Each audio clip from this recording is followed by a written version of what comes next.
Bonjour, je suis Charles du blog Exceller avec la bureautique et aujourd'hui je vais vous proposer une introduction à Power Query. Power Query est un utilitaire qui a été intégré à Excel depuis la version 2013 sous la forme d'un add-on, puis naturellement dans Excel depuis Excel 2016.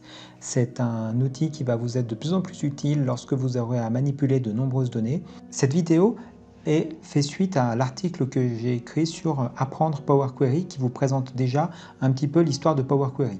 Je vous propose maintenant de rentrer dans le vif du sujet en partant de données disponibles sur Internet, en particulier sur l'actualité de 2020 sur la Covid-19. Vous avez certainement déjà entendu parler de l'université Johns Hopkins puisque de nombreuses statistiques sont sorties sur la Covid-19 depuis cette université. Certaines données sont disponibles gratuitement sur GitHub, c'est ce que je vais utiliser pour la démonstration de ce jour. En allant dans l'onglet Données, je vais intégrer le fichier CSV mis à disposition et mis à jour quotidiennement par l'université pour pouvoir l'utiliser avec Power Query.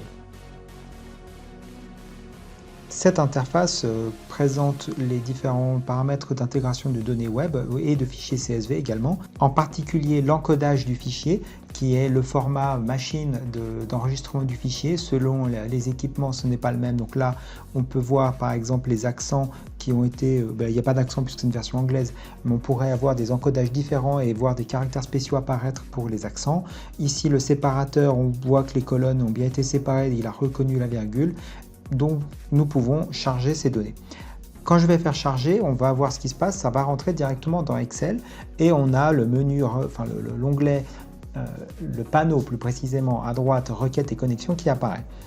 Ici, on a les données de manière très brute, notamment on voit que les noms des colonnes, c'est colonne 1, 2, 3, c'est pas très agréable à lire. On a des regroupements détaillés en fait par province qui apparaissent pour les pays. Peut-être ce n'est pas ce qui nous intéresserait dans l'analyse qu'on souhaite réaliser. Et donc on va rentrer maintenant dans Power Query. Pour ça, on aurait pu faire directement transformer les données, mais si on est passé ici, on fait clic droit à modifier et on a Power Query qui apparaît. Premier élément de présentation de cette interface, il y a différents menus et différentes façons de voir. On pourrait croire, comme on voit les données au milieu, qu'on se retrouve dans Excel. Ça va être effectivement une présentation tabulaire, mais c'est bien des choses différentes qui vont se passer ici. Première partie, ici, les requêtes. Les requêtes correspondent aux données que vous allez collecter, récupérer et que vous allez pouvoir ensuite exposer à Excel pour le consommer. Ici, le premier nom qui apparaît, c'est le nom du fichier CSV qu'on a récupéré. On va pouvoir, première chose, le modifier. Tiens, je vais diminuer ici pour que vous voyez ce qui se passera dans Excel. Si je renomme ça en données brutes, on voit que cette requête s'appellera de la même manière dans Excel. Donc demain, quand on va utiliser Excel et qu'on pourra récupérer cette source de données, on pourra utiliser données brutes. On sait que c'est ce fichier-là. D'ailleurs, on peut même le renommer données brutes Covid-19. Voilà.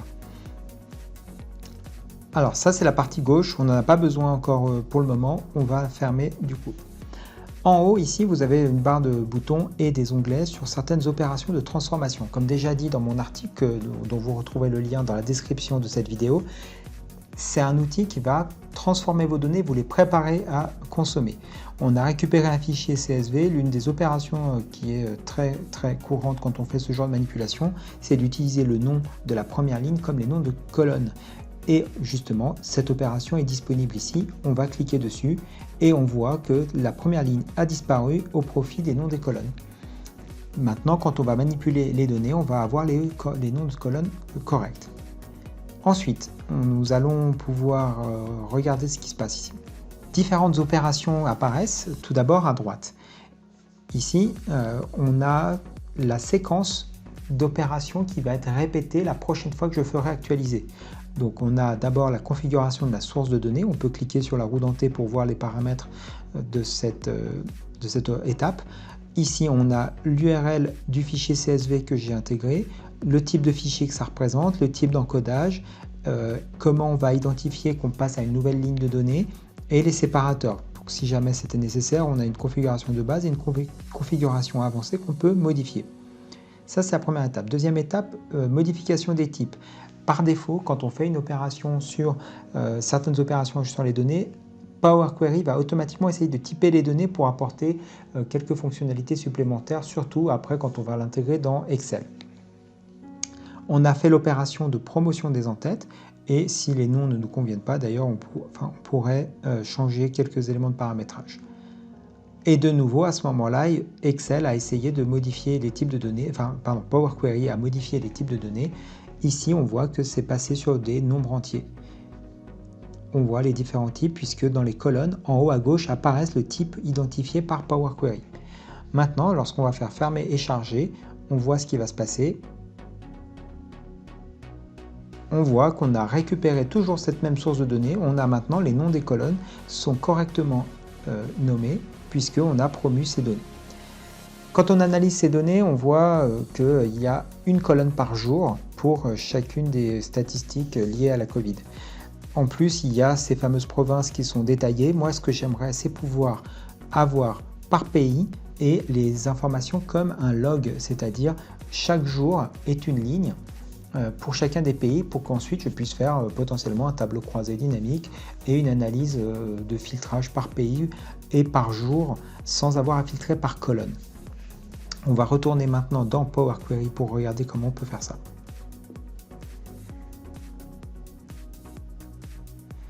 Maintenant que nous sommes de nouveau dans Power Query, nous allons pouvoir réaliser cette opération qui s'appelle pivoter les données, les colonnes. Dans l'onglet transformer, on va sélectionner toutes les colonnes qu'on souhaite voir apparaître sous forme de lignes tout en conservant les autres. Alors je m'explique, ici on a l'Afghanistan qui est le premier pays avec toutes les dates de relevé jusqu'à aujourd'hui. Ce que je souhaite, c'est que conserver ces 4 premières colonnes justes et transformer à côté de celle-ci le tout en ligne, c'est-à-dire que je vais multiplier le nombre de présences de Afghanistan, latitude, longitude par le nombre de lignes et n'avoir plus que 2 colonnes, une correspondant à la date et une correspondant au relevé. Et comme ça au kilomètre, c'est-à-dire que j'ai actuellement 271 lignes que je vais multiplier finalement suite à cette opération par le nombre de dates de relevé que j'ai. Pour cela, je vais sélectionner la première colonne, cliquer sur Shift, cliquer sur Fin ou End selon votre clavier et aller ici dépivoter les colonnes. Et là, automatiquement, comme je l'avais annoncé, on a les pays, latitude, longitude qui apparaissent. D'ailleurs, vous savez quoi, ces 2 colonnes, je les supprime. Et j'ai désormais les provinces, pays, l'attribut qui correspond à la date et les valeurs. D'ailleurs, cette colonne n'a pas été reconnue comme une date. Si j'essayais de le faire, on va voir ce qui se passe. Ah, il y a des erreurs qui apparaissent parce qu'on est dans un format de date anglo-saxon. Pour le moment, je vais annuler cette étape, voir comment on va le traiter par la suite. Et enfin, ici, j'ai les valeurs. Maintenant, si je charge ces données dans Excel, on se retrouve donc avec l'import de ce fichier CSV, des transformations qui me rendent, et je vais aller contrôle avec flèche vers le bas, j'ai maintenant 92 412 lignes qui correspondent à tous mes relevés. Alors, c'est presque bon, j'ai presque le format que je voulais, j'ai besoin de transformer maintenant ces données en format de date et à retirer les provinces, mais en fait à consolider selon les pays. Alors pour cela, je me retourne encore dans Power Query. Je vais réaliser un regroupement. Cela correspond pratiquement à un tableau croisé dynamique dans lequel je regroupe par pays. C'est exactement la même opération. Alors, le critère sur lequel je veux regrouper, c'est les pays. Je veux ensuite, non pas compter les lignes, mais je veux faire la somme. Je souhaite d'ailleurs conserver également la date, qui d'ailleurs s'appelle attribut, je renommerai ça juste après. Et je vais appeler ça, je vais mettre total. Quotidien. Et je vais coter la valeur, la colonne valeur. Voilà, ça c'est fait. Maintenant, si je retourne dans Excel, on a le rafraîchissement qui a encore lieu. J'ai des avertissements liés au nombre de colonnes que cela concerne, puisque je vais avoir beaucoup d'effacements. Ça a été assez rapide contrairement à l'annonce. Et je suis passé de 94 et quelques milliers de lignes à 65 000 lignes, puisque j'ai réalisé des regroupements par province. Donc on y est presque, on va continuer encore nos modifications dans Power Query. il nous reste à transformer alors d'abord les noms des colonnes. Donc ici, je vais renommer en double-cliquant en date. Je vous propose de faire maintenant via le tâtonnement une transformation de données de cette date en format anglo-saxon en format occidental. Alors on pourrait le faire de différentes manières. Ce que je vous propose par exemple, c'est d'utiliser une des fonctions de fractionner la colonne et de la reconstituer selon le bon format. Donc ici, je vais sélectionner la colonne date, je vais fractionner la colonne par délimiteur. Et ici, il a détecté le délimiteur qui était le slash et à chaque occurrence. Qu'est-ce qui va se passer? Ici, on va séparer notre colonne en 3 colonnes. Et enfin, ce que je vais faire, on voit qu'ici, il a typé les données en valeur numérique et je vais rajouter une colonne à partir d'exemples. Et je vais dire maintenant que ma colonne, c'est le 22, 1, 20. Et là, on voit qu'automatiquement, il a rempli la totalité des colonnes sur la proposition. Ça me semble pas mal. Je vais faire OK.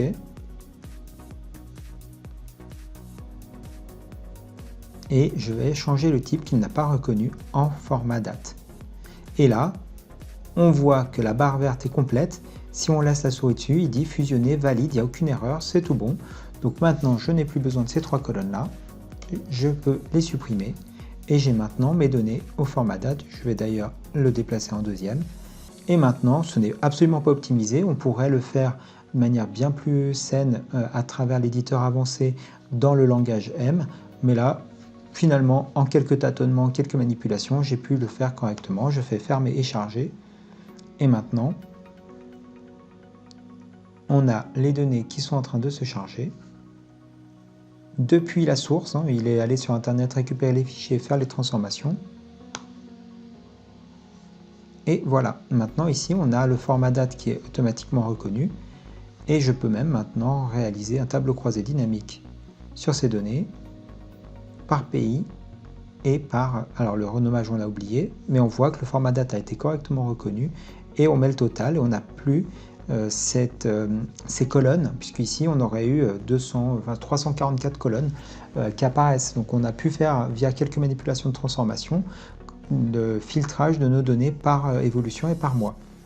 Voilà, j'espère que cette découverte de Power Query vous aura intéressé. Si vous voulez avoir d'autres vidéos sur ce sujet, n'hésitez pas à vous abonner, à mettre un petit pouce vers le haut ou à me poser des questions dans les commentaires de la vidéo ou sur l'article.